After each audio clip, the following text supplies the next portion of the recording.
आखिरकार बर्फ पिघलने लगी। हुकूमती इत्तेहाद और पीटीआई मुज़ाकरात के लिए एक मेज पर आ गए। मुज़ाकरात का दूसरा दौर आज होगा। मुज़ाकरात के पहले दौर में तहरीक इंसाफ के मुस्ताफ़ी अरकान की बहाली की शर्त। अपोजिशन लीडर का ओहदा भी मांग लिया। मई में कौमी असम्बली और दोनों सूबाई असम्बलियों की तहलील का मुतालबा। हुकूमत ने पीटीआई से मुतालबात की हतमी फहरिस्त तहरीरी शक्ल में मांग ली। ज़राई का कहना है कि एक ही दिन इंतखाबात के लिए आइन में तरमीम ज़रूरी है। आइन में तरमीम के लिए तहरीक इंसाफ का ऐवान में होना नागुज़ीर है।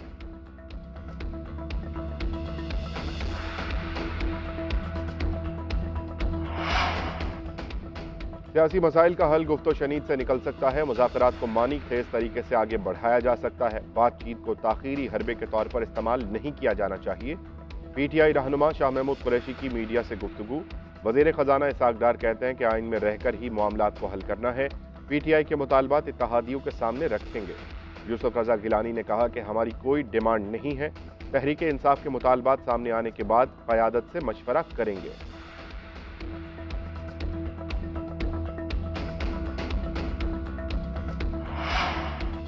तहरीक इंसाफ के मुतालबात 20 साल से सबके सामने हैं। इन मुतालबात का कोई सर पाँव नहीं है। साबिक वज़ीर आज़म नवाज शरीफ की लंदन में मीडिया से गुफ्तगू। बोले कि अल्लाह ताला का बड़ा एहसान है कि उसने अपने घर बुलाया। पाकिस्तान की सलामती के लिए दुआएं की।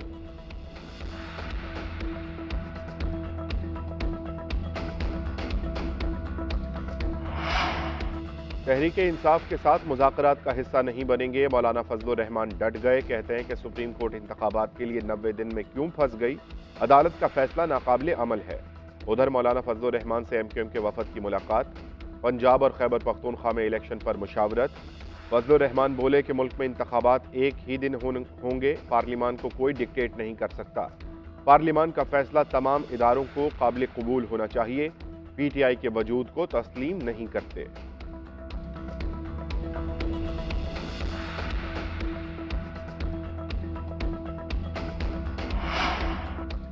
वज़ीर आज़म कौमी असम्बली से एतमाद का वोट लेने में कामयाब। 180 अरकान का शहबाज शरीफ पर एतमाद का इजहार। वज़ीर ख़ारजा बिलावल भुट्टो ने एतमाद के वोट की करारदाद पेश की। कहा कि पूरे मुल्क में अफवाहें चल रही हैं। हम चाहते हैं कि दुनिया को दिखा दें कि पाकिस्तान की पार्लिमान आइन और जमहूरियत के साथ खड़ी है। कौमी असम्बली के अरकान ने खड़े होकर वज़ीर आज़म के हक़ में वोट दिया। जमात इस्लामी, GDA और PTI के मुनहरिफ अरकान ने वोटिंग में हिस्सा नहीं लिया। अरकान की डेस्क बजाकर शहबाज शरीफ को मुबारकबाद। वज़ीर आज़म शहबाज शरीफ का वज़ीर ख़ारजा बिलावल भुट्टो ज़रदारी, आसिफ ज़रदारी और इत्तेहादी सरबराहान की नशिस्तों पर जाकर मुसाफा। स्पीकर राजा परवेज़ अशरफ ने कहा कि अगर मुफ्ती अब्दुल शकूर जिंदा रहते तो एतमाद के वोट 181 होते।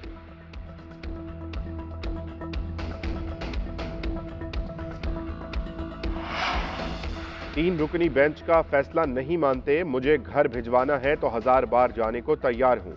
ऐवान का मान नहीं तोड़ूंगा। वज़ीर आज़म शहबाज शरीफ का कौमी असम्बली में दबंग खिताब। कहा कि आइन बनाना पार्लियामेंट का इख्तियार है। अदलिया को आइन दोबारा लिखने का कोई इख्तियार नहीं। ये सीना जोरी है। पार्लियामान की आइनी हैसियत को चैलेंज किया जा रहा है। पार्लियामान के इख्तियार को दुनिया की कोई ताकत नहीं छीन सकती। ये नहीं हो सकता कि पार्लियामान कानून बनाए और अदलिया तोड़ दे। पार्लियामेंट सुप्रीम है, उसका फैसला कबूल करना होगा। पीटीआई से मुज़ाकरात में 1 पॉइंट एजेंडा, एक ही दिन इलेक्शन होगा। वज़ीर आज़म की साबिक चीफ जस्टिस साकिब निसार पर भी तनकीद। 2018 के इलेक्शन में धांधली की तहकीकात का मुतालबा कर दिया।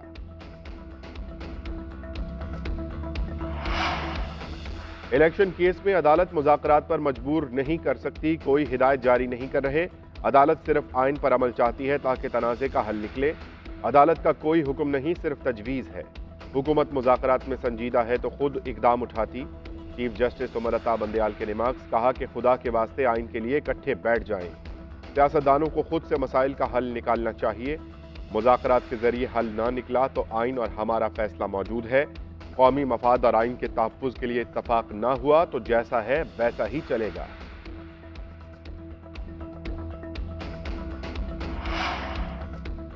बारिश बरसाने वाला सिस्टम पाकिस्तान में दाखिल। ठुल, काजी अहमद समेत सिंध के कई इलाकों में जल थल 1। जहानिया समेत पंजाब में भी रिमझिम। बलूचिस्तान के साहिली इलाकों में भी मूसलाधार बारिशों की पेशगोई। सिंध में भी अर्बन फ्लडिंग का खदशा। 5 मई तक माहीगीरों को समंदर में जाने से रोक दिया गया। गिलगित बल्तिस्तान, खैबर पख्तूनख्वा और कश्मीर में भी बादल बरसेंगे।